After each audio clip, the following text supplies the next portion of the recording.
મિત્રો આજે આપણે વાત કરવાના છીએ અપૂર્ણાંકનો લસા અને ગુસા કેવી રીતે શોધી શકાય. હવે અપૂર્ણાંક હોય ને એટલે અંશ અને છેદ આ બે વસ્તુઓ હોય. તો અપૂર્ણાંકની અંદર જ્યારે તમને એલસીએમ અથવા તો એચસીએફ શોધવાનો કહે તો અત્યારે આપણને લસા શોધવાનો કીધું. તો લસા શોધવાનો કહે ને તો અંશની અંદર સૌથી પહેલાં અંશનો લસા લેવાનો અને જે છેદ છે ને એટલે કે જે નીચે છે એમનો આપણે શું લેવાનું રહેશે?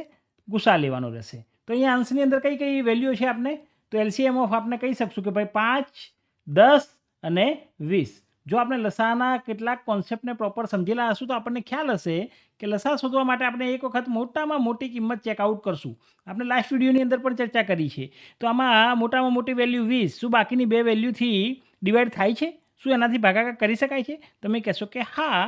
તો તેનો લસા છે ને મિત્રો એ થશે 20. જ્યારે ગુસાનો મતલબ એવો છે કે જે ત્રણેયની અંદર કમ્પલસરી અવયવ તરીકે હોવું જોઈએ. તો આપણી પાસે નીચે શું છે? 16 છે, 32 છે અને 14 છે. 8 દુ 16 થાય, 8 ચોક 32 થાય, પણ 7 દુ 14 થાય. તો હવે આની અંદર 8, 8 અને 7 જે અલગ પડે છે, પરંતુ 2 જે છે એ દરેકમાં આવે છે, એટલે આપણે કહી શકશું કે આનો ગુસા જે છે એ 2 થયો છે. તો આનો જવાબ આવશે 10. કેમ? કારણ કે 20/2 બરાબર જવાબ મળે છે 10 અને ઓપ્શન નંબર ડી આપનો રાઈટ આન્સર કહેવાશે. તો મિત્રો જો ગુસા શોધવો હોય તો તમારી પાસે શું ઓપ્શન રહેશે? તો કહે છે કે અપૂર્ણાંકની અંદર અંશ અને છેદ તો હોય. તો જો ગુસા તમને પૂછે ને તો સૌથી પહેલાં તમારે ગુસા શોધવાનો, એટલે કે અંશનો ગુસા છેદમાં જે છેદ આપ્યા છે એમનો તમારે લઈ લેવાનો રહેશે લસા. તો આ ફોર્મ્યુલાની મદદથી તમે મને આનો ગુસા શોધીને કોમેન્ટની અંદર જણાવો.